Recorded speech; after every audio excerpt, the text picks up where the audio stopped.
আমরা সকলেই জানি যে গান্ধারীর অভিশাপের কারণে যখন দ্বারকানগরী ডুবে যায় শ্রীকৃষ্ণ তার দেহ ত্যাগ করেন। কিন্তু আপনি কি কখনো ভেবে দেখেছেন শ্রীকৃষ্ণের প্রিয় তার হৃদয়ের সবচেয়ে কাছের রাধারানীর মৃত্যু কিভাবে হয়েছিল?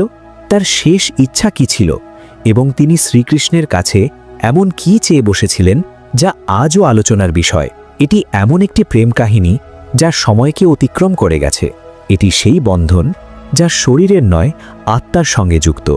তাই বন্ধুগণ, আজ আমরা জানব রাধারানীর মৃত্যুর আসল রহস্য এবং তার শেষ ইচ্ছার এক অজানা কিন্তু রোমাঞ্চকর কাহিনী যা আপনাকে চমকে দেবে। আজকের এই ভিডিওটি অত্যন্ত জ্ঞানগর্ভ এবং অনুপ্রেরণাদায়ক।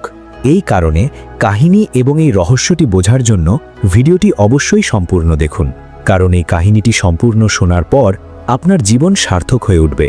তাহলে চলুন এই রহস্যময় কাহিনীটি শুরু করি। বর্ষানার সেই পুরনো পথ যেখানে শ্রীকৃষ্ণ একদিন তার লীলা করতেন, সেখানে আজও প্রেম, হাসি, বাঁশি এবং দুঃখের প্রতিধ্বনি রয়ে গেছে, যা যুগ যুগ ধরে প্রেমিক প্রেমিকাদের বাঁচিয়ে রেখেছে। কিন্তু এই কাহিনীর শুরু বর্ষানার সেই গলিরেখা থেকে নয়, না বৃন্দাবন থেকেও নয়।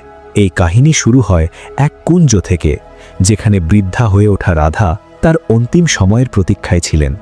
তিনি আর সেই পুরনো রাধা ছিলেন না, তিনি বৃদ্ধ হয়ে গিয়েছিলেন, কিন্তু এখনও তার হৃদয়ে সেই কিশোরী রাধারই, যিনি কেবলমাত্র শ্রীকৃষ্ণের জন্যই ধকধক করেন। তার মুখে বলিরেখা দেখা দিয়েছে, কিন্তু এখনও যখন কেউ বাঁশি বাজাত তখন তার মুখে উজ্জ্বলতা ফিরে আসত এবং হাসি ছড়িয়ে পড়ত, যেন পুরনো স্মৃতিগুলো আবারও জীবন্ত হয়ে ওঠে। মথুরা ছেড়ে চলে যাওয়ার পর শ্রীকৃষ্ণের বিরহে রাধা কখনো কারো সঙ্গে বিবাহ করেননি, না কোনো আশ্রয় গ্রহণ করেছিলেন। তিনি একাকী বৃন্দাবনের একটি নির্জন কুঞ্জে বাস করতে শুরু করেন। তার দৈনন্দিন জীবন ছিল একেবারে সহজ। তিনি সূর্যোদয়ের সঙ্গে সঙ্গে উঠে যমুনার তীরে গিয়ে জল অর্পণ করতেন। এরপর কুটিরে ফিরে এসে দিনভর শ্রীকৃষ্ণের অপেক্ষা করতেন, যেন তার সম্পূর্ণ বিশ্বাস ছিল যে একদিন শ্রীকৃষ্ণ তার সঙ্গে দেখা করতে অবশ্যই আসবেন। গ্রামবাসীরা রাধাকে এক সাধী বলে মনে করত। তারা তার সম্পর্কে কিছুই জানা ছিল না। তারা জানতেন না তিনি কে এবং কোথা থেকে এসেছেন। তবে এইটুকু সবাই জানত যে যেই হন না কেন, তিনি তার সমস্ত কিছু কেবলমাত্র শ্রীকৃষ্ণকে উৎসর্গ করেছিলেন। একদিন রাধা তার নিয়মিত রুটিন অনুযায়ী যমুনার তীরে জল অর্পণ করছিলেন। হঠাৎ করে তিনি আকাশের দিকে তাকালেন।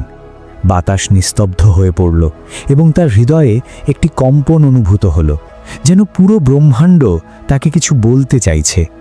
ঠিক সেদিন সন্ধেবেলা তিনি তার কুটিরের বাইরে তুলসী গাছের পাশে বসে পড়লেন এবং তাকে প্রণাম করে বললেন, এখন আমার যাওয়ার সময় হয়ে এসেছে। তবে আমি এভাবে যাব না। আমি তখনই দেহত্যাগ করব যখন স্বয়ং শ্রীকৃষ্ণ আমার সামনে এসে সশরীরে উপস্থিত হবেন এবং প্রেম ভরে আমাকে ডাকবেন, রাধে। এই কথা শুনে গ্রামবাসীরা অবাক হয়ে গেল। তারা ভাবল, এত বড় রাজা এই বৃদ্ধার সঙ্গে দেখা করতে আসবেন কেন? কিন্তু কেউই রাধার ভক্তির প্রতি সন্দেহ প্রকাশ করেনি, কারণ তিনি আজীবন কেবলমাত্র প্রেমের সংজ্ঞাকেই জীবন্ত করে তুলেছিলেন। তার হৃদয়ে ছিল শ্রীকৃষ্ণের প্রতি এক অনন্য প্রেম, আর অন্যদিকে দ্বারকায় বসে থাকা শ্রীকৃষ্ণ, যার কাছে সবকিছু ছিল, তবুও তার হৃদয় ছিল শূন্যতায় ভরা। বলতেই হয়, সবকিছু পাওয়ার পরেও কখনো কখনো মানুষের কিছুই থাকে না। শ্রীকৃষ্ণের অবস্থাও তখন তেমনই ছিল, তবে এবার তিনি অন্তর থেকে একটি টান অনুভব করছিলেন। তিনি তার চোখ বন্ধ করলেন, আর রাধার আহ্বান তার কানে প্রতিধ্বনিত হল। সেই মুহূর্তে শ্রীকৃষ্ণের চোখে অশ্রু ছিল, কিন্তু হৃদয়ে ছিল শান্তি। তিনি তখনই সবকিছু ছেড়ে সেই একান্ত কুঞ্জের দিকে যাত্রা করলেন, যেখানে রাধারানী তার প্রতীক্ষায় ছিলেন। শ্রীকৃষ্ণ যখন সেখানে পৌঁছলেন, রাধা কুটিরের বাইরে তুলসীর গাছের নিচে বসেছিলেন। তার চোখ বন্ধ ছিল এবং তিনি ধ্যানে মগ্ন ছিলেন। শ্রীকৃষ্ণ মৃদুস্বরে বললেন, রাধে। এই শব্দ শুনে রাধার চোখ খুলে গেল এবং তার মুখে এক উজ্জ্বলতা ফুটে উঠল। তার চোখে ছিল সেই প্রেম যা না বলা যায়, না লুকানো যায়। রাধা মৃদু হেসে শ্রীকৃষ্ণকে বললেন, প্রভু, এখন আমার যাওয়ার সময় হয়েছে। এখন আমার আত্মা কেবলমাত্র বিশ্রাম চায়। এ কথা শুনে শ্রীকৃষ্ণ রাধার হাত ধরলেন এখন রাধার শ্বাস ক্রমে ধীরে হয়ে আসছিল এবং ঠিক সেই তুলসী গাছের নিচেই তিনি প্রাণ ত্যাগ করলেন। কিন্তু এখানেই শেষ নয়, এই মুহূর্তেই এক রহস্য জন্ম নিল যা শুনে আপনি চমকে যাবেন। রাধার আত্মা মুক্তি লাভ করেছিল, তবে তার শেষ কথাগুলো এখনও শ্রীকৃষ্ণের কানে প্রতিধ্বনিত হচ্ছিল। রাধা তার শেষ মুহূর্তে বলেছিলেন, প্রভু, যখন এই পৃথিবী থেকে প্রেমের অর্থ মুছে যেতে থাকবে, তখন আমি আবার ফিরে আসব। আমাকে আবার জন্ম নিতে হবে, কারণ প্রেম জীবনের প্রধান অংশ এবং একে বিলুপ্ত হতে দেওয়া যাবে না। রাধা যেখানে দেহত্যাগ করেছিলেন সেই স্থানে একটি নতুন গাছ জন্ম নেয়, তুলসীর থেকে উজ্জ্বল, যেন কোনো স্বর্গীয় উদ্ভিদ। গ্রামবাসীরা তাকে রাধা বৃক্ষ নামে ডাকতে শুরু করে এবং সেখানে পূজা অর্চনা করতে থাকে। কিন্তু কেউ জানত না যে সেই গাছের নিচে এক রহস্য লুকিয়ে আছে, রাধার পুনর্জন্মের রহস্য, যা আপনাকে অবাক করে দেবে। অনেক যুগ কেটে যাওয়ার পর যখন প্রেমের মূল্য হ্রাস পেতে শুরু করে এবং মানুষ কেবল ভোগ বিলাসে ডুবে যেতে থাকে, তখন বর্ষানার একটু দূরে এক সাধারণ কৃষকের ঘরে জন্ম নিল এক কন্যা। তার নাম রাখা হলো ললিতা। কিন্তু সে কোনো সাধারণ কন্যা ছিলেন না। সে কারো শেখানো ছাড়াই বাঁশির মধুর সুর বাজাতে পারতেন। তার বাঁশির সুর শুনে গাছের পাতা দুলত, পাখিরা নাচতে শুরু করত। গ্রামবাসীরা বলতে লাগলো, এটি কোনো সাধারণ মেয়ে নয়, নিশ্চয়ই কোনো দেবীর অবতার। তারা বলতেন, একে দেখলে যেন রাধার কথা মনে পড়ে। ললিতা যখন 7 বছর বয়সী হল, তখন একদিন সে যমুনার তীরে বসেছিল। সেই সময় এক সাধু ওদিক দিয়ে যাচ্ছিলেন। তিনি ললিতাকে দেখে থেমে গেলেন। যখন তিনি তার চোখের দিকে তাকালেন, তখন মন্ত্রমুগ্ধ হয়ে গেলেন। তিনি বললেন, ওই একই চোখ, ওই চঞ্চল হাসি, রাধে, তুমি ফিরে এসেছ। ললিতা প্রায়ই স্বপ্নে একজন সুন্দর শ্যামবর্ণের পুরুষকে দেখত, যিনি আর কেউ নন, স্বয়ং শ্রীকৃষ্ণ। তিনি কিছু বলতেন না, কেবল বাঁশি বাজাতেন। সেই বাঁশির সুর ললিতার হৃদয়ে ছুঁয়ে যেত। একদিন ললিতা তার মাকে জিজ্ঞেস করল, মা, এই প্রেম কি জিনিস? মা বললেন, তুই তো এখনো শিশু, তোকে প্রেমের কিছুই বোঝা সম্ভব নয়। ললিতা চুপ হয়ে গেল, কিন্তু তার চোখে ছিল এক পুরনো বেদনা, যেন সে এই প্রশ্নটি আগেও কোনো জন্মে করেছে। যখন ললিতা 13 বছর বয়সে পৌঁছাল, একদিন সে যমুনার তীরে বসে বাঁশি বাজাচ্ছিল। হঠাৎ তার বাঁশি থেকে এক অদ্ভুত সুর বের হতে লাগল, সেই সুর যা শ্রীকৃষ্ণ তার স্বপ্নে বাজাতেন। হঠাৎ সেই স্থানের মাটি সামান্য ফেটে গেল আর সেখানে এক মূর্তি দৃশ্যমান হল। ললিতা সেই মূর্তিটিকে তুলে নিল। সেই মূর্তি ছিল এক নারীর, যার হাতে বাঁশি ধরা। যখন ললিতা সেই মূর্তিটিকে হাতে নিল, সেই মূর্তি থেকে এক দিব্য কণ্ঠ বের হল, তুমি ফিরে এসেছ রাধে। ললিতা চমকে উঠল। এই মূর্তি কে এবং কেন তাকে রাধে বলে ডাকা হচ্ছে? তাহলে চলুন এখন জানি এই কাহিনীর আরও একটি অধ্যায়, যা আরও বেশি রোমাঞ্চকর এবং রহস্যময়। সেই দিনের পর থেকে ললিতার আচরণ বদলে গেল। সে এখন গভীরভাবে চিন্তা করতে শুরু করল। সে জানতে চায় সে কে, তার জন্ম কেন হয়েছে, কেন সে প্রেম এবং কৃষ্ণের মতো শব্দগুলো এতটা আকর্ষণ বোধ করে। ঠিক সেই সময় এক সাধু, যিনি বহু বছর হিমালয়ে তপস্যা করে বর্ষানায় ফিরে আসছিলেন, তিনি ললিতাকে দেখলেন এবং স্তম্ভিত হয়ে গেলেন। তিনি বললেন, যুগের পর যুগ আগে আমি এই চোখ জোড়া রাধার মধ্যে দেখেছিলাম। কন্যা, তুমি এই যুগের নও, তোমার জন্ম হয়েছে একটি উদ্দেশ্য নিয়ে। ললিতা জিজ্ঞেস করল, কি সেই উদ্দেশ্য? তখন সেই তপস্বী সাধু চোখ বন্ধ করে উত্তর দিলেন, এই যুগে প্রেম কেবল একটি শব্দ হয়ে গিয়েছে, তুমি আবার প্রেমকে জীবন্ত করে তুলবে। এখন বর্ষানার গলিতে একটি নতুন কাহিনী জন্ম নিতে চলেছে। আসলে এই কাহিনী নতুন নয়, এটি পুরনো রাধার পুনর্জন্মের কাহিনী। এখন ললিতা কিশোরীতে পৌঁছেছে। তার মনে এক অদ্ভুত ব্যাকুলতা অনুভব হচ্ছে, যেন কেউ তাকে ডাকছে। রাতে ললিতা একা একা যমুনার তীরে গিয়ে বসে থাকত আর সেই অজানা পুরুষের কল্পনায় ডুবে যেত, যিনি তার স্বপ্নে এসে বাঁশি বাজাতেন। একদিন ললিতা তার মাকে জিজ্ঞেস করল, মা, প্রেম কি না বলেও হতে পারে? তখন তার মা বললেন, সত্যিকারের প্রেম তো সেটাই যা কিছু না বলেও হয়ে যায়। কিন্তু ললিতা তো অন্য কিছু ভাবছিল। তার হৃদয় এমন এক ব্যক্তির জন্য ধকধক করছিল, যার সাথে সে কখনো দেখা করেনি। একদিন সেই সাধু ললিতাকে তার আশ্রমে ডাকলেন এবং বললেন, রাধে, এবার সময় এসে গেছে। কৃষ্ণ এই যুগে জন্ম নিয়েছেন, তবে এইবারে তিনি এক ব্রাহ্মণের রূপে জন্ম নিয়েছেন এবং তোমাকে তাকে খুঁজে বের করতে হবে। এই কথা শুনে ললিতা আনন্দে নেচে উঠল, কারণ যে মুহূর্তের সে অপেক্ষা করছিল তা আসতে চলেছে। কিন্তু একটি সমস্যা ছিল, ললিতা কিভাবে শ্রীকৃষ্ণকে চিনতে পারবে?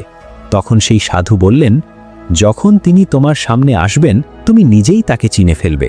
তবে মনে রেখো, এবারের পরীক্ষা আরও কঠিন হবে, কারণ এখন যুগ বদলে গেছে।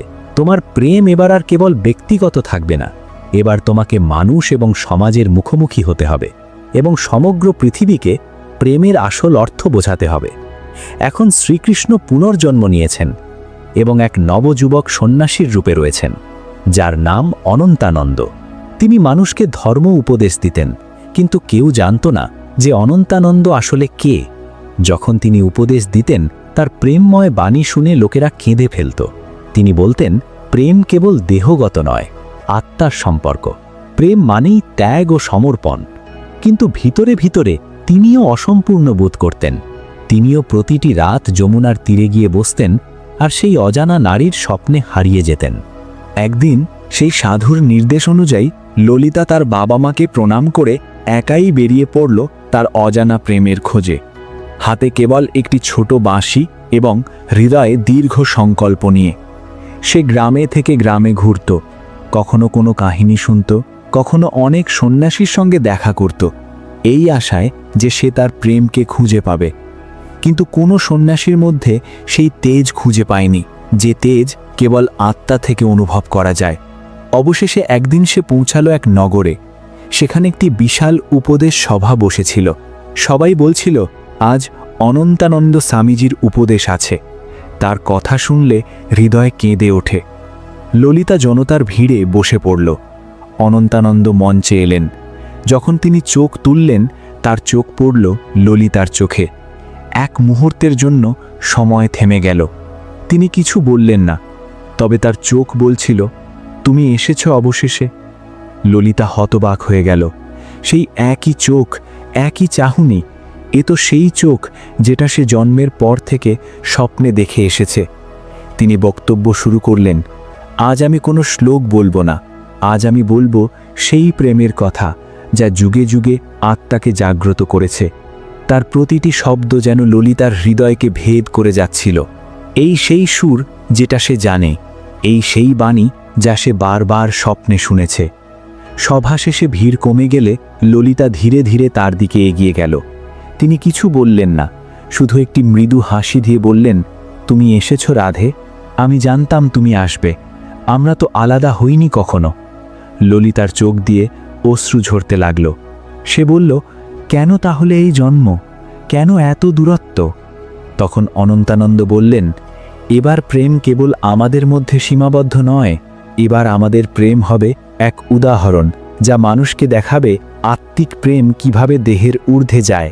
এবার প্রেম হবে ত্যাগ, এবার প্রেম হবে সামাজিক জাগরণ। তারপর শুরু হলো তাদের পথ চলা। তারা একসাথে গ্রামে গ্রামে ঘুরে মানুষকে প্রেমের সঠিক ব্যাখ্যা দিতেন। তারা বলতেন, যেখানে অহংকার নেই, যেখানে স্বার্থ নেই, সেই প্রেমই আসল প্রেম। যেখানে কৃষ্ণ আছেন সেখানে রাধা থাকতেই হবে, যেখানে রাধা নেই সেখানে কৃষ্ণও সম্পূর্ণ নন। তাদের কথা শুনে মানুষ কাঁদত। অনেকে বলতো, আমরা বুঝতেই পারিনি প্রেম এত গভীর হতে পারে। এভাবেই বহু বছর কেটে গেল। একদিন এক পূর্ণিমার রাতে তারা দুজন যমুনার তীরে বসেছিলেন। চাঁদের আলোয় ললিতার মুখ দীপ্ত হচ্ছিল। তিনি বললেন, এই জীবনে আমরা কিছুই চাইনি, শুধু একে অপরকে উপলব্ধি করেছি। এই প্রেমই আমাদের পূর্ণ করেছে। তখন অনন্তানন্দ বললেন, এই যুগে যদি কেউ প্রেমকে বুঝতে চায় তবে সে যেন শুধু আমাদের দিকেই তাকায়। এরপর কিছু বছর পরে তারা দুজনেই তপস্যায় বসে গেলেন আর একদিন শরীর ত্যাগ করলেন। কিন্তু আজও মানুষ বলেন, যখন বাঁশির সুর বয়ে যায়, যখন চাঁদের আলো যমুনায় পড়ে, তখন রাধা আর কৃষ্ণ আবার মিলিত হন এই মানব রূপে। রাধার পুনর্জন্ম কেবল গল্প নয়, এটি সেই চেতনার প্রতিফলন যেখানে আত্মা প্রেমের জন্যে আবারও পৃথিবীতে ফিরে আসে। কারণ প্রেম কখনো মরে না। শ্রীকৃষ্ণ আর রাধা বারবার জন্ম নেন যাতে আমাদের হৃদয়ে আবার প্রেমে জাগ্রত হয়। যদি এই কাহিনী আপনার হৃদয় ছুঁয়েছে তাহলে রাধে কৃষ্ণ লিখে জানিয়ে দিন। আর এমন আরও কাহিনী দেখার জন্যে চ্যানেলটি সাবস্ক্রাইব করুন। রাধে রাধে।